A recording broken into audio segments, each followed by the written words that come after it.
Okay students, now moving to the next thing that is called concept of derived units. तो students एक physics में term होता है that is called physical quantities. Physical quantities क्या होता है ये टर्म? बहुत ही सिंपल सा टर्म है. जैसे देखो फिजिक्स में हम बहुत सारे क्वांटिटीज के बारे में पढ़ते हैं, जैसे कि लेंथ, ठीक है, या distance. Distance is also length actually. Time, mass, force, velocity, acceleration. ये सारे टर्म्स आपने सुने होंगे. अगर आपको ठीक से समझ में नहीं आते तो डरने की बात नहीं, हम सबके बारे में पढ़ेंगे धीरे धीरे. और बताएं, वर्क, पावर, एनर्जी, और सोचो कैसे कैसे टर्म्स के बारे में आपने फिजिक्स में पढ़ा है लोअर क्लासेस में. रेसिस्टेंस, वोल्टेज, सुना होगा इन सब के बारे में. करंट, चार्ज, टेम्परेचर, और ऐसे बहुत सारी अनगिनत टर्म्स होते हैं ऐसे फिजिक्स में. बहुतों के नाम आपने सुने होंगे, बहुत के नाम आपने अभी नहीं भी सुने होंगे. ठीक है, तो ये सारे जो टर्म्स होते हैं फिजिक्स में, इनको कंबाइंड रूप में हम बोल सकते हैं फिजिकल क्वांटिटीज. ठीक है, तो फिजिकल क्वांटिटीज का मतलब होता है ये सारे टर्म्स जो हम फिजिक्स में पढ़ते हैं. ठीक है, और आपको ये भी समझ में आती होगी कि ये सारी जो फिजिकल क्वांटिटीज है, इन सब की अपनी कुछ अलग अलग यूनिट्स होती हैं. आपको बहुत सारे की यूनिट्स पता भी होंगी, और अगर नहीं पता है तो भी डरने की बात नहीं है, वही हम इस चार्ट में पढ़ने वाले हैं. ठीक है, तो इन्हें बहुत सारों की आपको यूनिट पता ही होगी. जैसे लेंथ की तो आपको पता है मीटर होती है, राइट. टाइम का आपको पता है सेकंड है. मास का आपको पता है केजी है. फोर्स का न्यूटन होता है, आपको पता होगा. बाकी सबका भी शायद पता हो. ठीक है, तो इन सब की यूनिट होती है. तो अब देखो स्टूडेंट्स, सिर्फ लेंथ की यूनिट अभी तक हमने पढ़ी है मीटर. ठीक है, कितनी लंबी कहानी थी. सोचो साइंटिस्ट को कितनी मेहनत करनी पड़ी होगी ये मीटर बनाने में, कितनी मेहनत करनी पड़ी होगी, है ना. तो अब सोचो कि हर फिजिकल क्वांटिटी के लिए यूनिट बनाने में अगर इतनी मेहनत करनी पड़े तो कितना डिफिकल्ट हो जाएगा काम. सिर्फ यूनिट ही बनाते रह जाएंगे, आगे फिजिक्स क्या पढ़ेंगे. समझ रहे हो बात को? तो सबके लिए अगर ऐसे यूनिट बनानी पड़ी तो बड़ी प्रॉब्लम हो जाएगी. It will be too much of work. तो यहां पर एक उपाय है. जैसे देखो कुछ और फिजिकल क्वांटिटीज मैं आपको बताता हूं. एरिया, ठीक है, एरिया ऐसे तो आपने मैथ्स में ज्यादा पढ़ा होगा, बट फिजिक्स में भी एरिया यूज होता है. तो area is a physical quantity. ठीक है, एरिया का यूनिट क्या होता है स्टूडेंट्स, आपको पता होगा. जैसे मान लो कि अगर कोई रेक्टेंगल है, उसका side length 2 metre by 3 metre ऐसे कुछ, तो उसका एरिया हम लिख देते हैं 3 मीटर इंटू 2 मीटर, ऐसे लिखते हैं ना. So that is 6 metre square. तो एरिया की यूनिट जो है दैट इज 6, सॉरी, एरिया की यूनिट जो है that is metre square. Metre square क्यों मीटर स्क्वायर? क्योंकि एरिया का जो फॉर्मूला होता है हमारा that is length into breadth. ठीक है, तो बेसिकली लेंथ को 2 बार मल्टीप्लाई कर रहे हैं, तो मीटर इंटू मीटर. लेंथ की यूनिट मीटर, ब्रेथ की यूनिट मीटर, तो that is actually metre square. तो इस तरह से एरिया की यूनिट आती है, राइट. वैसे स्टूडेंट अगर वॉल्यूम है, मान लो किसी क्यूबॉइड का वॉल्यूम है, तो वॉल्यूम का फॉर्म होता है length into breath into height. तो यहाँ 3 बार मीटर मल्टीप्लाई हो रहा है, तो metre cube, sorry, metre cube जो है that is unit of volume. ठीक है स्टूडेंट्स, तो आप ध्यान दें, यहां पे एरिया जो है इसकी यूनिट में कोई मेहनत नहीं करनी पड़ी. इसकी यूनिट अपने आप ही हमारे पास आ गई. कैसे आ गई? मीटर से. मीटर से लेंथ की यूनिट को बनाने हमने बहुत मेहनत की, मीटर, लेकिन फिर एरिया की यूनिट उससे हमने बना ली, मीटर स्क्वायर. वॉल्यूम की यूनिट भी हमने उसी से बना ली बिना कुछ खास मेहनत किए, मीटर क्यूब, मीटर क्यूब. ठीक है स्टूडेंट्स, तो यहां पर क्या होता है कि ये जो मीटर है इसको हम बोलते हैं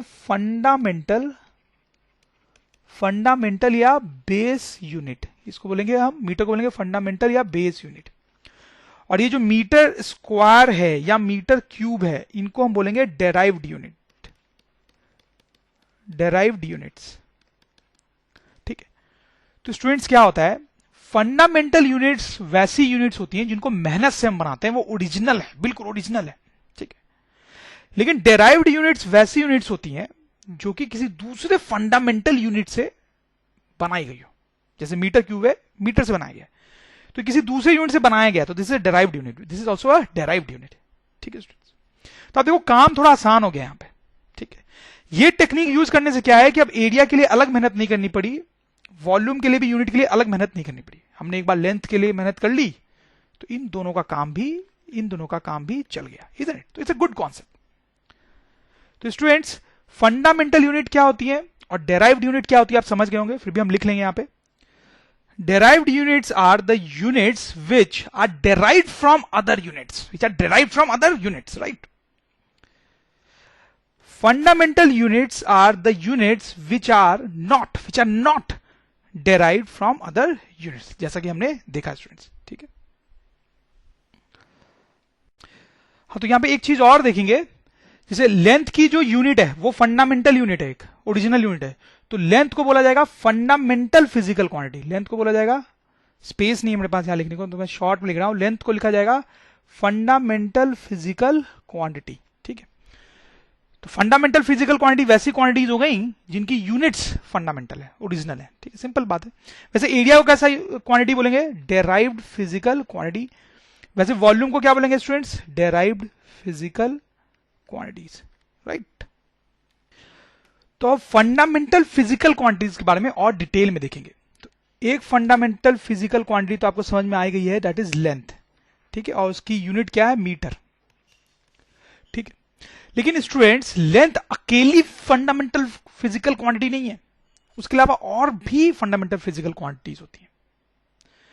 लेंथ से एरिया और वॉल्यूम, इनकी यूनिट्स डिराइव हो गई, एरिया और वॉल्यूम की यूनिट्स डिराइव हो गई, लेकिन बाकी और इतनी सारी फिजिकल क्वांटिटीज होती हैं फिजिक्स में, उन सब की यूनिट्स डिराइव नहीं हो पाएंगे, उन सब की यूनिट्स डिराइव नहीं हो पाएंगे। ठीक है, सिर्फ लेंथ के लिए मेहनत करके हमने मीटर बना दी और हम सोचें कि फिजिक्स की जितनी भी क्वांटिटीज हैं सब के लिए यूनिट डिराइव कर लेंगे हम, जैसे एरिया वॉल्यूम की, वैसा नहीं होगा। ठीक, तो साइंटिस्ट लोगों ने स्टडी किया और उन्होंने पाया कि अगर हम 7 फिजिकल क्वांटिटीज को लें, उनको फंडामेंटल बोल दें और उनके लिए मेहनत करके यूनिट्स बना लें, अगर मतलब 7 फंडामेंटल फिजिकल क्वांटिटीज बना लें, उनके लिए मेहनत करके यूनिट्स बना लें, तो फिर जितनी भी फिजिकल क्वांटिटीज हैं दुनिया में, फिजिक्स में, उन सब के लिए डेराइव्ड यूनिट्स बनाना पॉसिबल होगा। आप शायद मेरी बात समझ रहे होंगे। ठीक है, 7 फिजिकल क्वांटिटीज की मेहनत करके यूनिट बना लो, सबके लिए डेराइव हो जाएगा। कैसे होता है हम देखेंगे।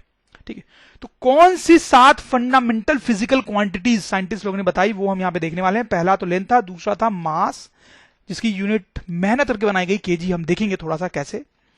तीसरा था time, this again fundamental physical quantity, और उसके लिए मेहनत करके सेकंड बनाया गया, हम थोड़ा सा देखेंगे कैसे। फिर चौथा था टेम्परेचर, उसकी यूनिट बनाई गई केल्विन, पता होगा शायद स्टूडेंट्स आपको। फिफ्थ वन था करंट, करंट की फंडामेंटल यूनिट बनाई गई एम्पियर। उसके बाद 6 था अमाउंट ऑफ सब्सटेंस, उसकी यूनिट मोल। ये जो है स्टूडेंट्स आपको पता ही होगा, केमिस्ट्री में ज्यादा यूज होता है, फिजिक्स में कम होता है। और 7th और आखिरी ल्यूमिनोसिटी, जिसकी यूनिट है कैंडेला। ठीक, ल्यूमिनोसिटी एक अलग सा टर्म होगा, आपको समझ में नहीं आ रहा होगा क्या है ये, तो अभी डिटेल में तो नहीं करेंगे हम इसकी बात। थोड़ा सा मैं आपको क्यूरियोसिटी को शांत करने के लिए बता सकता हूं कि जैसे मान लो लाइट है, तो लाइट ब्राइट भी हो सकती है, ठीक है, डिम भी हो सकती है। तो ल्यूमिनोसिटी एक क्वांटिटी होती है, एक टर्म होता है जो लाइट की ब्राइटनेस या डिमनेस को बताता है। मतलब अगर लाइट ब्राइट है, ल्यूमिनोसिटी ज्यादा होगी। लाइट अगर डिम है तो हम बोलेंगे ल्यूमिनोसिटी कम होगी, कुछ इस टाइप से होता है। ठीक है, बहुत डिटेल में नहीं जाएंगे। तो द पॉइंट इज कि ये हमारी 7 फंडामेंटल फिजिकल क्वांटिटीज है, ये आपको याद होनी चाहिए, उनकी यूनिट्स भी याद होनी चाहिए। तो साइंटिस्ट ने बोला कि अगर हम 7 फंडामेंटल फिजिकल क्वांटिटीज बना लें, मेहनत करके उनकी यूनिट्स हमने बनाई है, ठीक है, जैसे हमने मीटर के लिए मेहनत की थी, तो अब किसी भी क्वांटिटी के लिए यूनिट डिराइव की जा सकती है, किसी भी क्वांटिटी के लिए यूनिट डिराइव की जा सकती है। सो थोड़ा मैंने क्लीन अप कर दिया है, तो देखते हैं अब कैसे यूनिट्स डिराइव की जा सकती हैं। जैसे मान लो कोई फिजिकल क्वांटिटी ले लो, जैसे वेलोसिटी स्टूडेंट्स, या स्पीड। ठीक है, तो वेलोसिटी का फॉर्मूला क्या होता है students? Distance divide by time. ये तो आपको बचपन से पता है, डिस्टेंस डिवाइड बाय टाइम। अब देखो, तो वेलोसिटी हमारी एक दूसरी फिजिकल क्वांटिटी है, ठीक है। अब देखो, डिस्टेंस की यूनिट क्या होती है students? Distance is basically length, तो उसके लिए मेहनत करके हमने मीटर बना लिया है। टाइम की यूनिट हमने मेहनत करके सेकंड बनाया है, तो metre divide by second, metre per second. तो metre per second is unit of velocity, तो ये ऑब्वियसली डेराइव्ड है, आपको समझ में आ रहा होगा, दिस इज डेराइव्ड यूनिट। क्यों ये डेराइव्ड यूनिट है? क्योंकि इसको मीटर और सेकंड से डेराइव किया गया, राइट।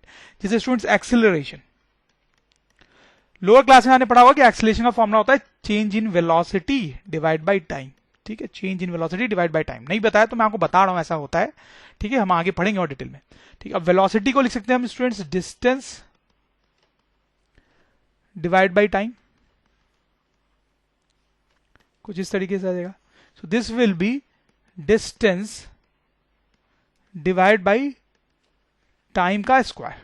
ठीक है, तो अब इसकी यूनिट क्या होगी स्टूडेंट्स, डिस्टेंस की यूनिट है मीटर और टाइम की यूनिट होती है सेकंड, तो यहां पे सेकंड स्क्वायर क्योंकि टाइम का स्क्वायर है। तो this is the derived unit, this is a derived unit, आपको समझ में आ ही रहा होगा क्योंकि मीटर और सेकंड से बनी है फिर से। सो this is a derived unit for acceleration.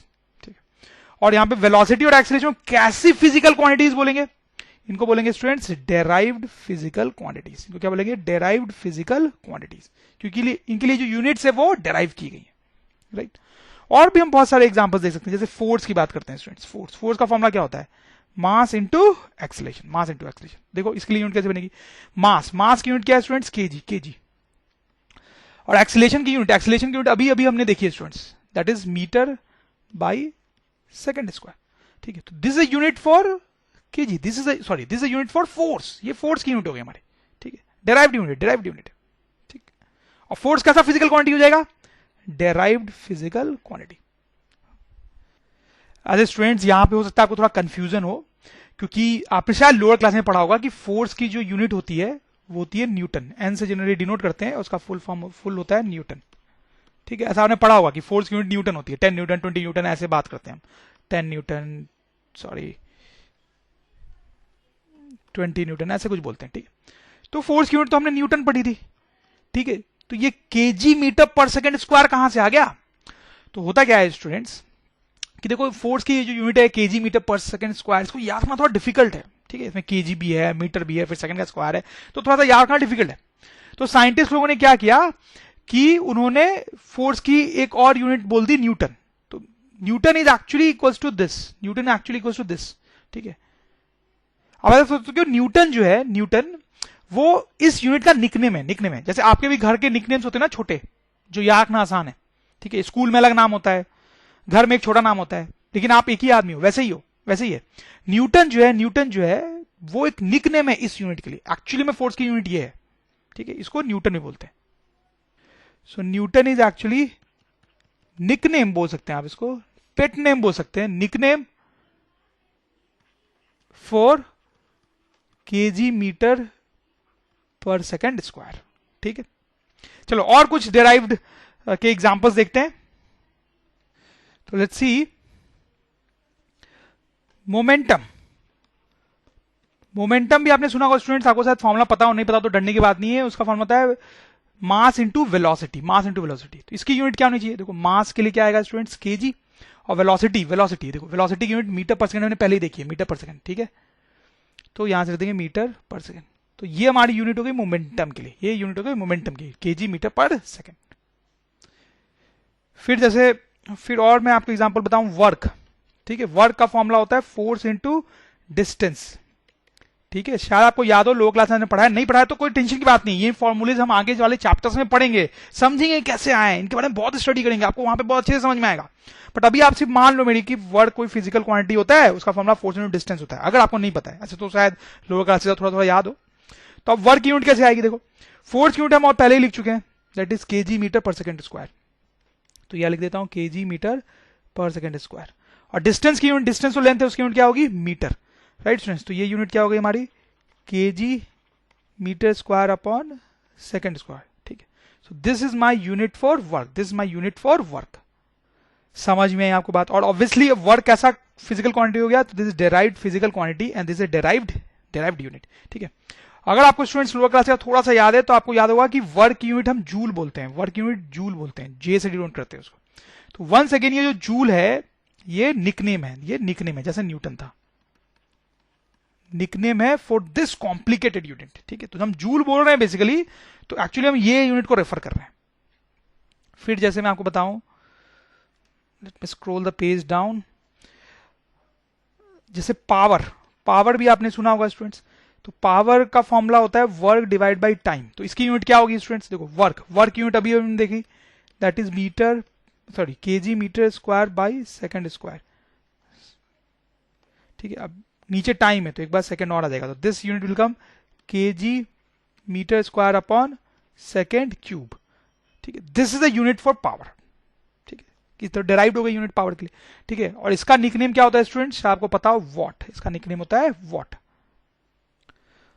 तो स्टूडेंट आप देख सकते हैं कैसे अब डिफरेंट डिफरेंट फिजिकल क्वांटिटीज के लिए यूनिट्स डिराइव हो रही हैं, ठीक है, डिराइव हो रही है, ठीक है। एक बार हमने ये 7 फंडामेंटल बना लिए, तो जैसे मैं आपको और बताता हूं कुछ। चार्ज का फॉर्मूला होता है स्टूडेंट्स करंट इनटू टाइम, शायद आपको याद हो लोअर क्लासेस से, करंट इनटू टाइम। तो करंट की यूनिट होती है एम्पियर और टाइम की unit second. So this is our unit of charge. ध्यान देंगे, इसमें लोगों को कंफ्यूजन होता है। This is unit of charge, this is unit of charge, ठीक है। तो चार्ज हमारा कैसा क्वांटिटी हो गया, डेराइव्ड फिजिकल क्वांटिटी। वैसे पावर भी था, डोंट गेट कंफ्यूज, ठीक है। लेकिन शायद आपको याद हो स्टूडेंट्स की चार्ज की यूनिट हम कूलम बोलते हैं, कूलम, सी से डिनोट करते हैं उसको, कूलम से, कूलम, ठीक है। तो वंस अगेन ये जो कूलम है वो एक्चुअली निकनेम है, that is actually nickname for the unit ampere second. तो आई एम श्योर आपको कॉन्सेप्ट क्लियर हो गया होगा कि इन 7 की यूनिट मेहनत करके बनाई गई है, और अब इनके हेल्प से कोई भी फिजिकल क्वांटिटी आ जाए उनकी यूनिट्स बनाई जा सकती है। कुछ एग्जांपल्स मैंने आपको दिखाया और हम इस चैप्टर में आगे देखते जाएंगे, ठीक है। तो अब मैं आपको ये बताऊंगा कि ये जो 7 फिजिकल क्वांटिटीज है इनकी यूनिट्स मेहनत करके कैसे बनाई गई, ठीक है। तो मीटर के बारे में तो मैं ऑलरेडी बता चुका हूं आपको, बहुत डिटेल में मैंने आपको बताया। बाकी सबके बारे में शॉर्ट में देखेंगे बिल्कुल। ओके, तो हम इस चार्ट के थ्रू जाएंगे, आप बिल्कुल भी घबराना मत स्टूडेंट्स। देखो पहले मैं आपको बता दूं कि अभी हम जो देखने वाले हैं वो आपको बहुत कम समझ में आएगा, ठीक है। वो इसलिए नहीं क्योंकि मैं आपको अच्छा नहीं पढ़ा रहा हूँ, वो इसलिए मतलब इनफैक्ट आप किसी भी टीचर से समझोगे तो आपको नहीं आएगा समझ में, क्योंकि अभी यहाँ पे जो चीजें लिखी हुई है बहुत हाई लेवल की है। ये फर्स्ट चैप्टर के हिसाब से नहीं लिखा हुआ है, ये सब आपको तब समझ में आएगा आज से 6 महीने 7 महीने 8 महीने बाद, और इवन साल 1.5 साल बाद, ठीक है। तो अभी मैं आपको बस थोड़ा थोड़ा सा बता दूंगा जो आपके लिए इंपॉर्टेंट है। आप इसको देखिए घबराएंगे नहीं, आपकी बुक्स में भी ये सब दिया होगा, उसको देखिए बिल्कुल घबराना नहीं है, ठीक है। तो जो इसमें काम की चीज है वो मैं आपको बता देता हूँ, फिर जैसे जैसे हम फिजिक्स में आगे बढ़ेंगे 6 महीने बाद, साल भर बाद, बाकी चैप्टर में, तब हम ये सब चीज को अपने आप समझ लेंगे।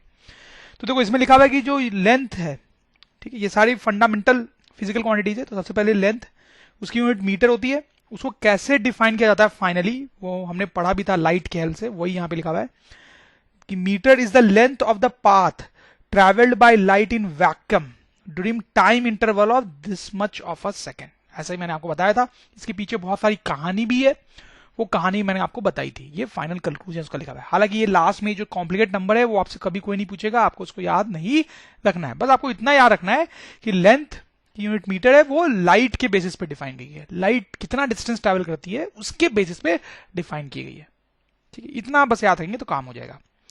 फिर मास दूसरी फंडामेंटल क्वांटिटी है, ठीक है। उसकी यूनिट किलोग्राम होती है, केजी शॉर्ट में लिखते हैं, इसको आपको पता भी है, ठीक है। तो किलोग्राम की भी पूरी कहानी है, वो कहानी जानने में हमें कोई इंटरेस्ट नहीं है, उसमें हम नहीं जाएंगे, कोई आपसे कभी भी नहीं पूछेगा, ठीक है। The kilogram is the unit of mass, ठीक है। It is equal to the mass of international prototype of kilogram. तो देखो क्या लिखा हुआ है यहाँ पे, मतलब बहुत सारी कंट्रीज है, बड़ी कंट्रीज में जैसे अमेरिका में ये एक प्रोटोटाइप रखा हुआ है, ठीक है। ये एक ऑब्जेक्ट रखा हुआ है लैबोरेटरी में बहुत संभाल के, इसका मास परफेक्टली 1 kg है, ठीक है।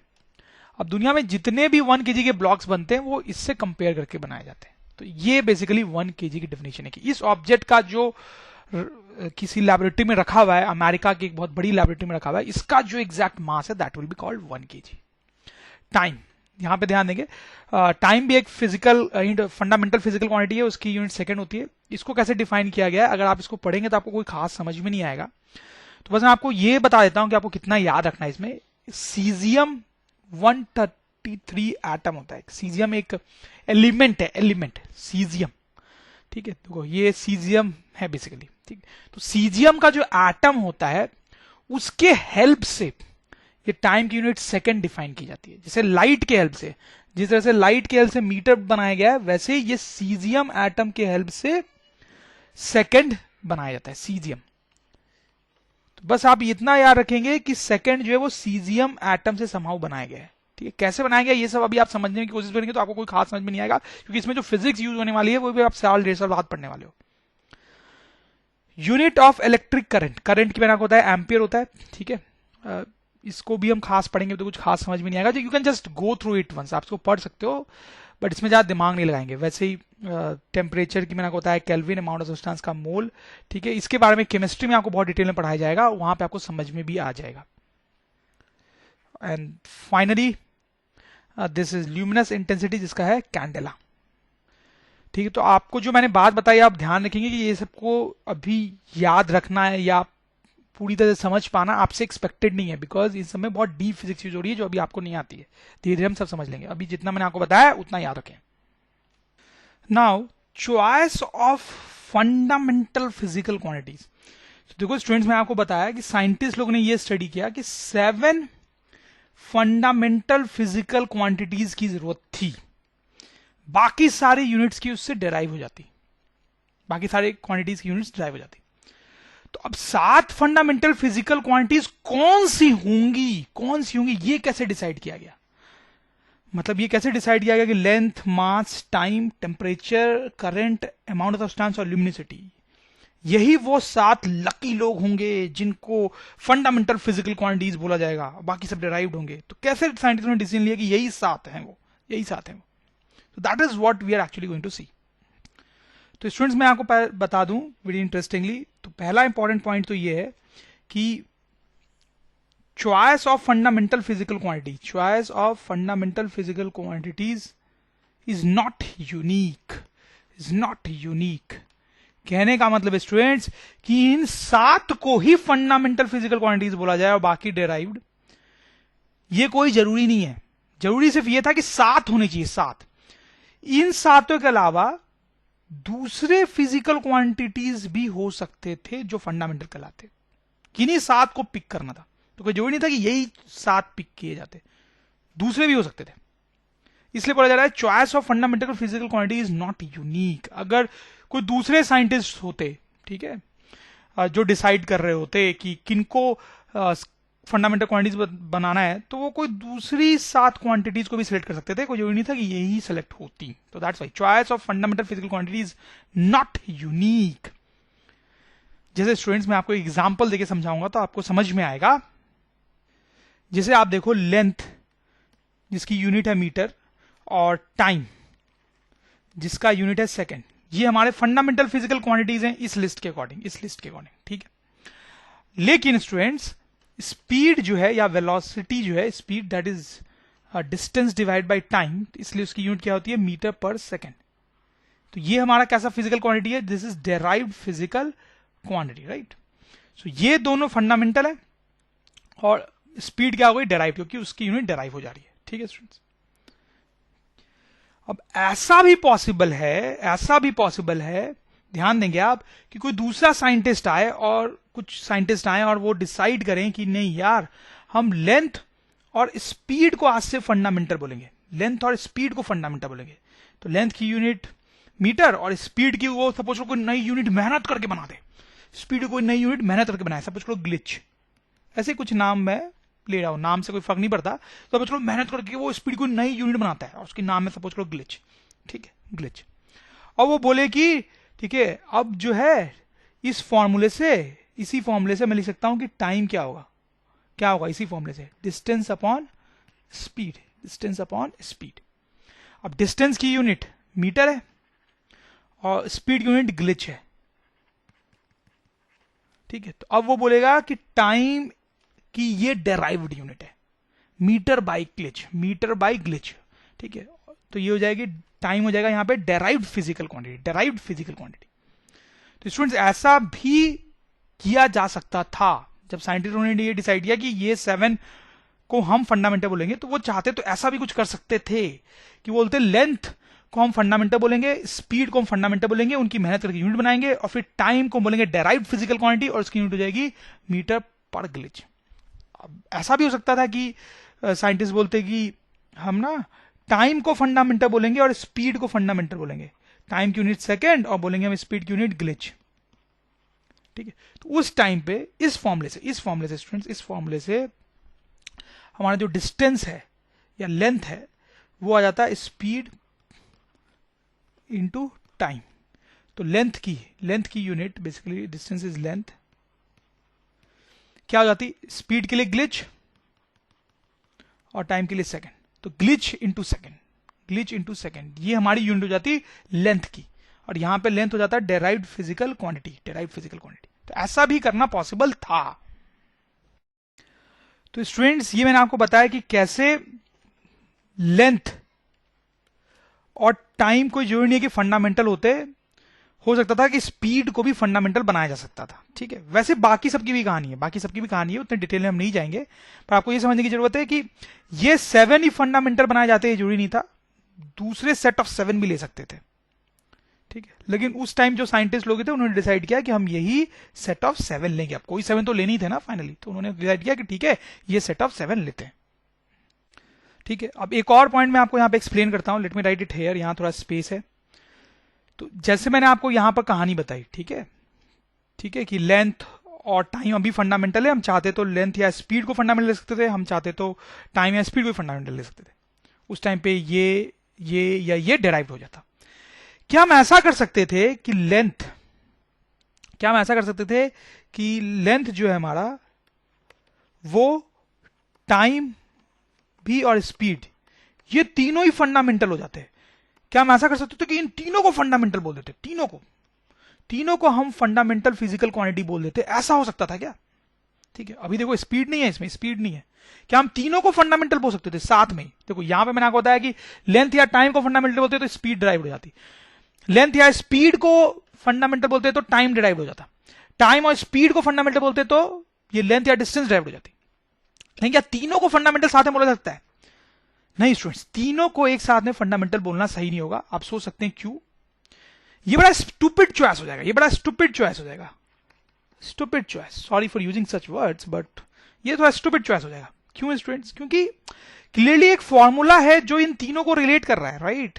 That is speed equals to length और distance whatever divide by time. Clearly ये फॉर्मूला है जो हम अच्छे से जानते हैं, वो तीनों को रिलेट कर रहा है। तो अब इसमें से किसी भी दो की यूनिट्स के लिए अगर मैंने मेहनत कर ली, इसमें से किसी भी दो की यूनिट्स के लिए अगर मैंने मेहनत कर ली, मान लो इन दोनों के लिए, तो अब इसकी यूनिट के लिए मैं मेहनत करूंगी तो स्टूपिड होगा ना, क्योंकि इसकी यूनिट तो फॉर्मूले से डिराइव हो जाएगी, इसकी यूनिट तो फॉर्मूले से डिराइव हो जाएगी। वैसे अगर मैंने इसकी और इसकी यूनिट के लिए मेहनत कर ली, तो अब इसकी यूनिट के लिए मेहनत करने का तो मतलब ही नहीं है, इसकी यूनिट हम इस फॉर्मूले से डिराइव कर लेंगे। ठीक है, तो तीनों को फंडामेंटल की लिस्ट में नहीं डाला जा सकता है, इन तीनों को फंडामेंटल की लिस्ट में नहीं डाला जा सकता। तो स्टूडेंट्स यहां पे हम लिख सकते हैं कि it should not be possible to derive unit of a fundamental physical quantity by use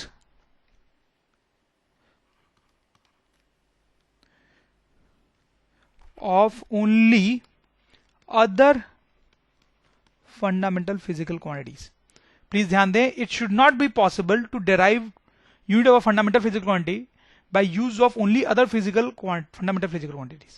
ठीक है, तो अगर आपने इन तीनों को फंडामेंटल बना दिया तो फिर तो क्या होगा कि किसी भी एक फंडामेंटल की क्वांटिटी डेराइव की जा सकती है बाकी दो फंडामेंटल से, तो वैसा नहीं हो सकता, वैसा नहीं करना होता है। ठीक है, तो बेसिकली यहां पर जो 7 क्वांटिटीज होनी चाहिए वो ऐसी होनी चाहिए कि ऐसा नहीं है कि आपने किसी एक को पकड़ा और इसकी यूनिट बाकी सबके हेल्प से बन जाए, ऐसा नहीं होना चाहिए। नाउ प्रीफिक्स ऑफ यूनिट्स, देखो बहुत ही सिंपल सी चीज है, आपको पता ही होगा। जैसे देखो स्टूडेंट्स कि ये इंडिया का मैप है, सपोज कोई 2 सिटीज हैं, ठीक है, यहाँ पे 2 सिटीज हैं, ठीक है, तो उनके बीच का हमें डिस्टेंस मेजर करना है, डिस्टेंस, ठीक है, उनके बीच का हमने डिस्टेंस मेजर किया 2 सिटीज के बीच का। तो जनरली आपने देखा होगा डिस्टेंस जो मेजर की जाती है 2 सिटीज के बीच में, वो कुछ ऐसे लिखते हैं, समथिंग लाइक से 500 किलोमीटर, सपोज करो 500 किलोमीटर। ठीक है, और सपोज करो यहाँ पे एक पतली सी वायर है, उस वायर का थिकनेस है, ठीक है, डायमीटर बोल सकते हैं इसको, ठीक है, डायमीटर या थिकनेस, ठीक है, कितना होगा ये? ठीक है, I think this will be something like 2 या 3 mm होगा, मिलीमीटर। ठीक है, अब देखो स्टूडेंट्स आप ध्यान दें यहाँ पे कि यहां पर ये जो डिस्टेंस हमने मेजर की है that is actually a length, ठीक है, that is actually a length, और यहां पर ये जो डायमीटर हमने मेजर किया है, डायमीटर वो भी एक लेंथ है, छोटा है लेकिन वो भी एक लेंथ है। ठीक है, अब स्टूडेंट्स हमने ये देखा है कि लेंथ की एक्चुअली में यूनिट क्या होती है? मीटर, ठीक है, एम से डिनोट करते हैं उसको। लेंथ की यूनिट एक्चुअली में क्या होती है स्टूडेंट्स, मीटर, एम से डिनोट करते हैं उसको, ठीक है। लेकिन प्लीज आप थोड़ा सा ध्यान दें, आप समझ रहे होंगे कि यहां पर जो यूनिट मैं यूज कर रहा हूं वो मीटर नहीं बल्कि किलोमीटर है, that is actually kilometre, right. हालांकि लेंथ की यूनिट मीटर होती है लेकिन मैं यहां किलोमीटर यूज कर रहा हूं। वैसे यहां पर क्या यूनिट है, millimetre, right, this is millimetre. तो स्टूडेंट्स प्रीफिक्स वर्ड का मतलब क्या होता है, something which comes before a word, ठीक है, जो किसी वर्ड के पहले आए। तो यहां पर देखो kilo is a prefix, kilo is a prefix. हमारा बेसिक यूनिट मीटर ही है, बेसिक यूनिट तो मीटर ही है, लेंथ की यूनिट क्या होती है, मीटर, मीटर। तो किलो एक प्रीफिक्स है जो हमने यहां पे यूज किया है। वैसे ही यहां पर बेसिक यूनिट तो हमारी मीटर ही है, लेकिन मिली एक प्रीफिक्स है हमने जो यहां पे यूज किया है, ठीक है, ये एक प्रीफिक्स है। तो ऐसे प्रीफिक्स के बारे में हम यहां पे बात करना चाह रहे हैं, ठीक है। तो आपको पहले तो ये समझ में आ गया होगा कि what is prefix of unit. ये milli is prefix of unit, this kilo is prefix of unit. तो क्यों हमें ऐसे प्रीफिक्स यूज करने पड़ते हैं। तो सपोज करो कि अगर मैं इसको मीटर में कन्वर्ट करना चाहूं तो आपको तो पता ही कैसे कन्वर्ट करेंगे, इसको 10 to the power 3 से मल्टीप्लाई कर देंगे तो this will metre, this will 5,0,0,0,0 metre, ठीक है। इसको अगर हमें मीटर में कन्वर्ट करना है तो इसको 1000 से डिवाइड करेंगे, 10 to the power 3 से डिवाइड करेंगे, आपको पता होगा मीटर, इट विल 0.002 मीटर, ठीक है। अब जरा स्टूडेंट्स आप सोच के देखो कि अगर मुझे ये सिटीज के बीच की डिस्टेंस, सिटीज के बीच की डिस्टेंस मीटर में बोलनी हो, मीटर में, तो मुझे क्या बोलना पड़ेगा, 5 लाख मीटर्स, 5 लाख मीटर्स। या मैं बोलूंगा कि ये सिटी ए है और ये सिटी बी है, उनके बीच की डिस्टेंस जो है दैट इज 5,0,0,0,0,0 मीटर्स, ऐसे बोलूंगा 5,0,0,0,0,0 मीटर्स। अब सोचो कितना अनकन्वीनियंट है ये, दिस कितना अनकन्वीनियंट है, ठीक है, इस तरह से बोलना कि दो सिटी के बीच डिस्टेंस 5,0,0,0,0 मीटर। लेकिन जब हम बोलते हैं 500 किलोमीटर है तो बड़ा आसान है बोलना, बहुत इजी लगता है, इजी लगता है, राइट। उसी तरह से आप यहां पे सोचो कि अगर मुझे ये जो थिकनेस है वो मुझे अगर मीटर में बोलनी पड़े तो मैं बोलूंगा 0.002 मीटर, 0.002 मीटर। ये भी नॉट इजी, नॉट इजी, थोड़ा सा कॉम्प्लिकेटेड सा है। लेकिन मैं जब बोलता हूं 2 mm है तो बहुत सिंपल है, 2 mm सिंपल, इट्स इजी, ठीक है। तो आप समझ लो क्या हो रहा है स्टूडेंट्स, यहां पर किलो प्रीफिक्स यूज करने से, ठीक है, किलो प्रीफिक्स यूज करने से बहुत आसान हो गया हमारा काम, डिस्टेंस को लिखना बोलना आसान हो गया। वैसे यहां पे मिली प्रीफिक्स यूज करने से ये जो छोटी डिस्टेंस है उसके बारे में बात करना लिखना बोलना आसान हो गया है। तो यही रोल होता है प्रीफिक्सेस का। जब डिस्टेंस बहुत बड़ी हो जाती है, जब वैल्यू बहुत बड़ी हो जाती है तो इनकन्वीनियंट हो जाती है, प्रीफिक्स यूज करते हैं। जब वैल्यू बहुत छोटी हो जाती है, छोटी हो जाती है तो भी अनकन्वीनियंट हो जाती है, तो उसको कन्वीनियंट बनाने के लिए प्रीफिक्स यूज करते हैं, प्रीफिक्स करते हैं। तो लिख सकते हैं prefix are used with units when value of physical quantity is very large और स्मॉल, ठीक है, समझ में आई आपको बात। तो यहां पर हमने दो प्रीफिक्स देखे हैं, किलो, किलो एंड मिली, लेकिन इसके अलावा और भी बहुत सारे प्रीफिक्सेस होते हैं जो हम देखने वाले हैं। तो यहां पर वो लिस्ट है, ठीक है। तो जैसे किलो आपको पता है, किलो का मतलब होता है 10 to the power 3, right, kilo का मतलब होता है 10 to the power 3 और उसके लिए के यूज करते हैं। वैसे आपको मिली भी पता है, milli, milli is 10 to the power -3, राइट, और उसको एम से डिनोट करते हैं मिलीमीटर। तो 2 m था, एक मिली का एक मीटर का। वैसे और भी बहुत सारे प्रीफिक्सेस, जैसे आपको सेंटी पता है, senti, senti 10 to the power -2, उसके लिए सी यूज करते हैं। तो ऐसे बहुत सारे प्रीफिक्सेस हैं जो आपको याद रखने हैं, ठीक है। उसमें से खासकर ये इंपॉर्टेंट है, टेरा 10 to the power 12, giga 10 to the power 9, ये सब आपको हो सकता है पता भी हो, 10 to the power 6 mega, symbol M, kilo, 10 to the power -6 micro, 10 to the power -9 nano, 10 to the power -12 that is pico by symbol P, 10 to the power -15 that is femto, F। चलते हैं तो जैसे मैं आपको use करके बताऊंगा तब आपको समझ में आएगा। जैसे मैं कुछ इंटरेस्टिंग एग्जांपल्स देता हूं को समझाने के लिए, जैसे thickness of human hair, thickness of human hair, ठीक है, हमारे जो हेयर होते हैं वो बहुत कम थिक होते हैं, बहुत कम थिक होते हैं, आप समझ सकते हैं बहुत कम होती है उनकी थिकनेस। तो उनकी थिकनेस जनरली होती है 10 माइक्रोमीटर, ऐसे लिखेंगे 10 माइक्रोमीटर। तो ये सिंबल आप देखो, आपको यहाँ पे दिखेगा, उसको क्या बोलते हैं माइक्रो, तो इसको बोलेंगे 10 माइक्रोमीटर। तो thickness of human hair is 10 micrometre. तो एक्चुअली ये कितना हुआ, देखो माइक्रो लिखा हुआ है यहाँ पे, तो माइक्रो का मतलब है 10⁻⁻⁶, 10⁻⁻⁶, ठीक है। ये माइक्रो का सिंबल है यू जैसा, यू नहीं है, यू जैसा है, आप देख सकते हो 10⁻⁶। तो इसको क्या करेंगे 10⁻⁻⁶ से मल्टीप्लाई कर देंगे दिस मच मीटर। 10 माइक्रोमीटर का मतलब है 10 इंटू 10⁻⁻⁶ मीटर, ठीक है। तो माइक्रो के चार्ज में 10⁻⁶ है, तो 10⁻⁶ से मल्टीप्लाई करेंगे, तो ये कितना आएगा स्टूडेंट्स 0.0000001। अगर आप ध्यान से देखेंगे तो इतना मीटर आ जाएगा। खैर ये उतना इंपॉर्टेंट नहीं है, यू शुड अंडरस्टैंड कि इसको ऐसे लिखेंगे, ठीक है। तो आप सोच के देखो, अगर बोलना पड़े ह्यूमन एयर की थिकनेस इतनी है तो कितना कंफ्यूजन होगा। पहले तो इसमें ही कंफ्यूज हो जाएंगे कितने जीरो डालने, ठीक है। तो इस तरह से बोलना बहुत आसान होता है 10 माइक्रोमीटर। और एग्जांपल देता हूं, थिकनेस ऑफ पेपर, पेपर जो होता है वो भी बहुत ज्यादा थिक नहीं होता है, तो उसकी थिकनेस बहुत कम होती है। थिकनेस ऑफ पेपर को हम लिख सकते हैं 0.1 मिलीमीटर, 0.1 मिलीमीटर। तो ये तो आसान है, आपको मिलीमीटर तो पता ही क्या होता है, ठीक है। आप चाहे तो यहां पे दे भी सकते हो मिली, m4 मिली, स्मॉल m4 मिली, 10⁻⁻3। इसको 10⁻⁻3 से मल्टीप्लाई करेंगे, इतना मीटर। अब जैसे मान लो दिया हुआ radius of earth, radius of earth बहुत बड़ी होती है, राइट। अर्थ की रेडियस सोचो कितनी ज्यादा होगी, ठीक है। तो उसको हम अप्रोक्सीमेटली, एग्जैक्टली नहीं है, अप्रोक्सीमेटली 6 mm ऐसे लिख सकते हैं। This capital M here, what is the capital M here means? Capital M means mega, mega, that is 10⁻⁶. So this is 6 into 10⁻⁶ meter. So this is approximate radius of Earth. So 6,0,0,0,0,0 this much of meters. तो सोचो अगर ऐसे लिखना पड़े तो कितना inconvenient होगा, और ऐसे लिखना कितना आसान है, 6 मेगा मीटर। जैसे mass of a dust particle, dust particle का मास कितना छोटा होता होगा, सोच के देखो students, that is around 700 nanogram, 700 nanogram. Gram, gram आपको पता है मास की यूनिट होती है एन, एन यहां पे लिखा हुआ है एन, एन इज नैनो।